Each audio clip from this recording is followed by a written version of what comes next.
বৈষম্য বিরোধী ছাত্র আন্দোলনে গিয়ে গত 5 আগস্ট গুলিবিদ্ধ হয়ে নিহত হয় রাজধানীর হুইল পাওয়ার স্কুলের 7ম শ্রেণীর ছাত্র মেহেদী হাসান জুনায়েদ। ঘর ছুড়ে সন্তানের রেখে যাওয়া স্মৃতি আঁকড়ে প্রতিনিয়ত কাঁদছেন বাবা মা। নির্মম এই হত্যাকাণ্ডের সুষ্ঠু তদন্ত করে দ্রুত বিচারের দাবি নিহতের পরিবারের। তাইমুন ইসলাম রায়হানের রিপোর্ট। আমার বুকটাই খালি করে দিল। এখন আমি কি নিয়ে বাঁচবো বলেন? দেশের জন্য আমি গেছিলাম, কিন্তু ঘরে এসে ফিরে দেখি আমার একটা সন্তান আর নাই। সন্তান হারানোর বেদনা কতটা কষ্টদায়ক তা মায়ের কান্না জড়িত এই কথা থেকেই বোঝা যায়।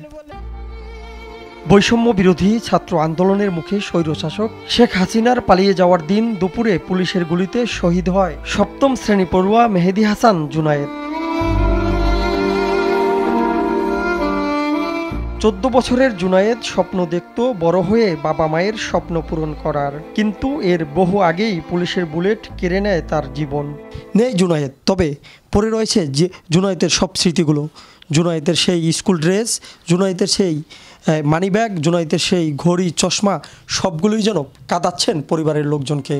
মৃত্যুর 2 দিন আগেও নিজের জমানো টাকা দিয়ে আন্দোলনরত শিক্ষার্থীদের খাবার কিনে দিয়েছিল জুনায়েদ। ছেলের বলে যাওয়া এমন কথার বর্ণনা দিতে গিয়ে বাকরুদ্ধ হয়ে পড়েন বাবা শেখ জামাল হাসান ও মা সোনিয়া জামান।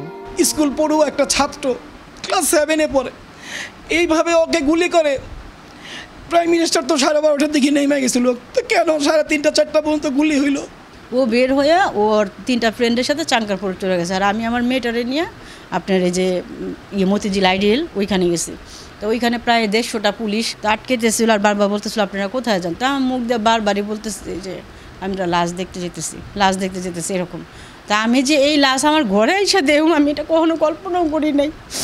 তো ওইখানে আমি যাওয়ার পরে এবার ভিতরটা অনেক খারাপ লাগতেছিল। তো আমার মেয়ে বলতেছিল যে আম্মু খারাপ লাগতেছে, রোজা রাখছো এর জন্য খারাপ লাগতেছে।